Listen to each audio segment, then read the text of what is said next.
ಈ ದಿನ ಜಿಲ್ಲಾ ಮಟ್ಟದ ಹೋರಾಟ ಏನಕ್ಕೆ ನಡೆಸ್ತಿದ್ದೇವೆ ಅಂದರೆ, ಕಳೆದ ಜನವರಿ 2025 7ನೇ ತಾರೀಕಿಂದ 10ನೇ ತಾರೀಕುವರೆಗೂ ಅನಿರ್ದಿಷ್ಟಾವಧಿ ಅಲ್ಲೇ ರಾತ್ರಿ ಹಗಲು ಚಳಿ ಗಾಳಿ ಮಳೆಯಿಂದನೇ ಉಳಿದು ನಮ್ಮ ಹೋರಾಟ ನಡೆಸಿದ್ದಕ್ಕೆ ಕೊನೆಗೆ ಮೂಮೆಂಟ್ನಲ್ಲಿ ಸರ್ಕಾರ ಏನು ಮಾಡ್ತು, ಮನವೊಲಿಸ್ಕೊಂಡು ನಮ್ಮ ನಾಯಕರನ್ನೆಲ್ಲ ಕರೆದು ನಮ್ಮ ಯೂನಿಯನ್ ಮುಖಂಡರನ್ನೆಲ್ಲ ಕರೆದ್ಬಿಟ್ಟು ಒಂದು ಸಭೆ ನಡೆಸಿದ್ರು. ಆ ಸಭೆಯಲ್ಲಿ ಏನು ನಡೆಸಿದ್ರಪ್ಪ ಅಂದರೆ, ನಮಗೇನು ಫಿಕ್ಸ್ಡ್ 5,000 ಬರುತ್ತಿತ್ತಲ್ಲ, ಅದಕ್ಕೆ ಮತ್ತು ನಮ್ಮದು ಇನ್ಸೆಂಟಿವ್ ಏನಿತ್ತಲ್ಲ ಆ ರಾಜ್ಯ ಮತ್ತು ಕೇಂದ್ರ ಸರ್ಕಾರದ್ದು, ಅದನ್ನು ಒಟ್ಟುಗೂಡಿಸಿ ಅದಕ್ಕೆ ಎಲ್ಲಿ ಅಲ್ಪ ಸ್ವಲ್ಪ ಎಲ್ಲಿ ಬಿಟ್ಟು ಹೋಗುತ್ತೋ ಅದು ಸೇರಿಸಿ ಒಂದು 10,000 ಥರ ಗ್ಯಾರಂಟಿ ಥರ ಒಂದು ಆಶೆಗೆ ಒಂದು 10,000 ಒಂದು ಜೀವನ ನಡೆಸೋಕೆ ಅನ್ನೋ ಥರ ಮಾಡಿದರು. ಅದಕ್ಕೆ ನಾವು ಸಹ ಒಪ್ಕೊಂಡು ನಮ್ಮ ಏನು ಹೋರಾಟನ ತಗೊಂಡು 10ನೇ ತಾರೀಕು ವಾಪಸ್ ನಮ್ಮ ಕೇಂದ್ರ ಸ್ಥಳಕ್ಕೆ ಬಂದು ಕೆಲಸ ಮಾಡಿದ್ವಿ. ಕಳೆದ ಈಗ ಇನ್ನು ಒಂದು ವಾರ ಹೋದರೆ ನಾವು ಏಪ್ರಿಲ್ ಕಾಲಿಡ್ತಾ ಇದ್ದೀವಿ. ಆದರೂ ಸಹ ಇದುವರೆಗೂ ಯಾವುದೇ ಆದೇಶ ಇಲ್ಲ. ಅದೇ ರೀತಿ ಈಗ ಬಜೆಟ್ನಲ್ಲಿ ಒಂದು 1,000 ರೂಪಾಯಿ ಅಂತ ಹಾಕಿದ್ದಾರೆ. ಅದು ಯಾವುದು ಇದರಲ್ಲಿ ಬಂತು, ಅದನ್ನು ಯಾವುದು ಇದ್ರ ಮೇಲೆ ಕೊಡ್ತಾ ಇದ್ದಾರೆ ನಮಗೆ, ಪ್ರೋತ್ಸಾಹಧನದ್ದು ಅಥವಾ ಏನು ಗ್ಯಾರಂಟಿ ಅಂತ ಹೇಳಿದ್ರಲ್ಲ, ಅದು ಇದುವರೆಗೂ ಅದರದ್ದು ಸಹ ವಿವರಣೆ ಇಲ್ಲ.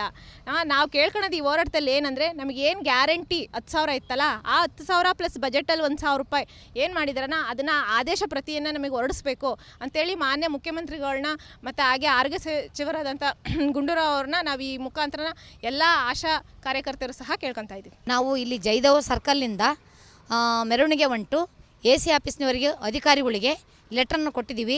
ಎದಕ್ಕೆ ಕೊಟ್ಟಿದ್ದೀವಪ್ಪ ಅಂತಂದರೆ, ನಮಗೆ ಜನವರಿ 7ರಿಂದ 10ರವರೆಗೆ ಅನಿರ್ದಿಷ್ಟ ಅವಧಿ ನಾವು ಹೋರಾಟ ಮಾಡಿದ್ದಕ್ಕೆ 4ನೇ ದಿನ ಸಿಕ್ಕಿದ್ದು ಜಯ.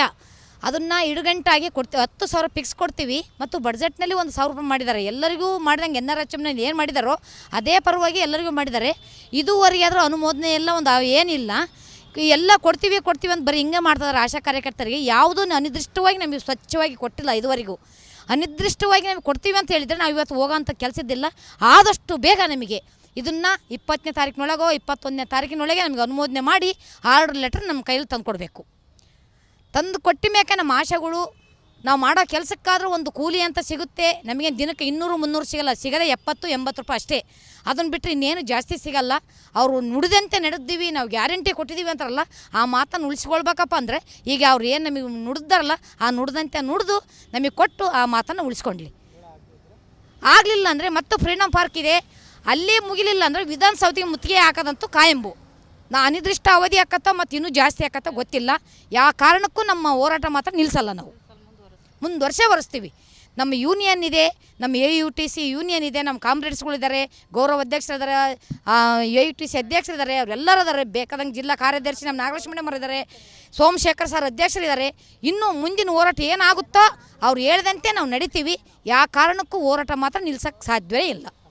ಏನು ಕಳೆದ ಕೆಲ ವರ್ಷಗಳಿಂದ ರಾಜ್ಯದಲ್ಲಿರುವಂಥ ಆಶಾ ಕಾರ್ಯಕರ್ತರು ತಮಗೆ 15,000 ಮಾಸಿಕ ವೇತನವನ್ನು ನೀಡಿ ಅಂತೇಳಿ ಏನು ಸಾಕಷ್ಟು ಒತ್ತಡವನ್ನು ಹಾಕಿದ್ರು. ಸೊ ಅದೇ ವಿಚಾರದಲ್ಲಿ ರಾಹುಲ್ ಗಾಂಧಿಯವರು ಸ್ವತಃ ಸಹ ಏನು 6ನೇ ಗ್ಯಾರಂಟಿಯಾಗಿ ನಿಮಗೆ 15,000 ಮಾಸಿಕ ವೇತನವನ್ನು ಕೊಡ್ತೇವೆ ಅನ್ನೋಂಥ ಒಂದು ಭರವಸೆ ಏನಂದರೆ ಚುನಾವಣೆ ಪೂರ್ವದಲ್ಲಿ ಏನು ರಾಜ್ಯದಲ್ಲಿ ಭರ್ಜರಿ ಭಾಷಣವನ್ನು ಮಾಡಿ ಹೋಗಿದ್ದರು. ಅದಾದ ನಂತರ ಏನು ಫ್ರೀಡಮ್ ಪಾರ್ಕ್ನಲ್ಲಿ ಎಲ್ಲ ರಾಜ್ಯದ ಆಶಾ ಕಾರ್ಯಕರ್ತರೆಲ್ಲ ಉಗ್ರ ಹೋರಾಟ ಮಾಡಿದ್ರು. ಆ ಹಿನ್ನೆಲೆಯಲ್ಲಿ ಸರ್ಕಾರವೇ ಬಂದು ತಮ್ಮ ಬೇಡಿಕೆಯನ್ನು ಈಡೇರಿಸ್ತೇವೆ ಅನ್ನೋಂಥ ಒಂದು ಮಾತನ್ನು ಹೇಳಿತು. ಅದಾದ ನಂತರ ಏನು ಬಜೆಟ್ನಲ್ಲಿ ಅವರ ಕುರಿತಾಗಿ ಯಾವುದೇ ಒಂದು ಚಕಾರವನ್ನು ಎತ್ತಿಲ್ಲ.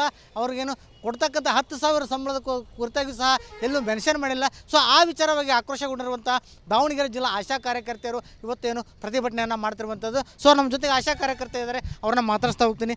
ಮೇಡಮ್, ಇವತ್ತಿನ ಪ್ರತಿಭಟನೆಯ ಉದ್ದೇಶ ಏನು ಅಂತ?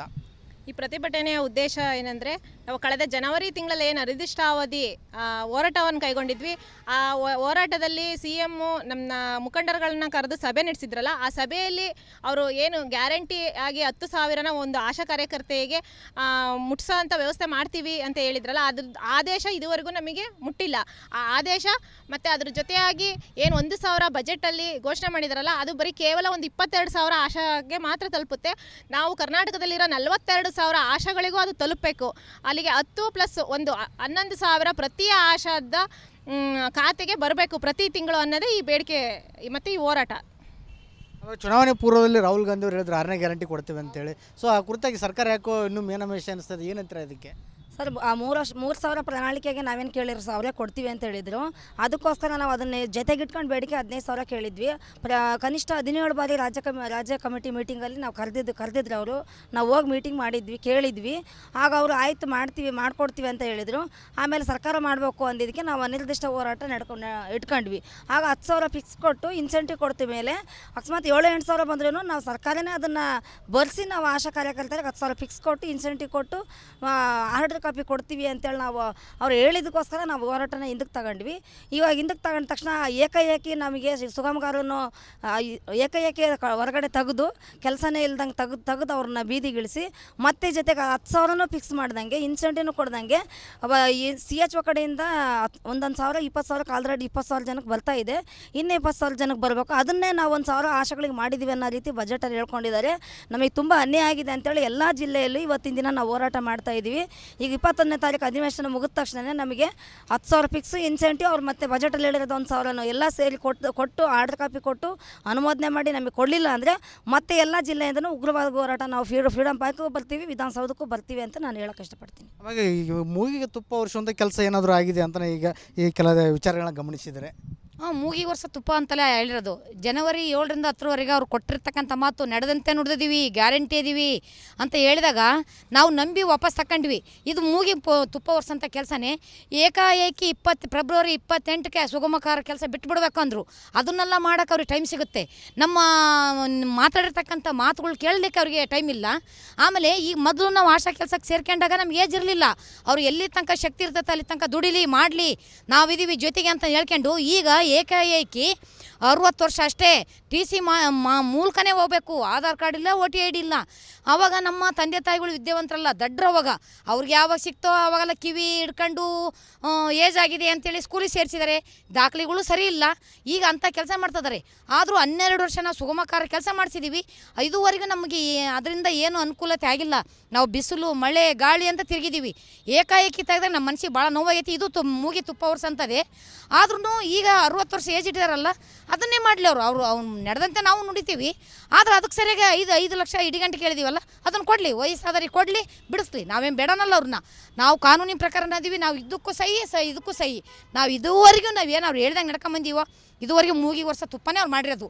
ನಾವು ಹೇಳ್ದವು ಯಾವ ಗ್ಯಾರಂಟಿ ಮಾಡಿಲ್ಲ ಅವರು. ನಮ್ಗೆ ಯಾವಾಗ ಅನುಮೋದನೆ ಮೂಡಿಸಿ ಪಕ್ಕ ಏಪ್ರಿಲ್ 1 ನಮಗೆ ಅನುಮೋದನೆ ಕೊಡಬೇಕು.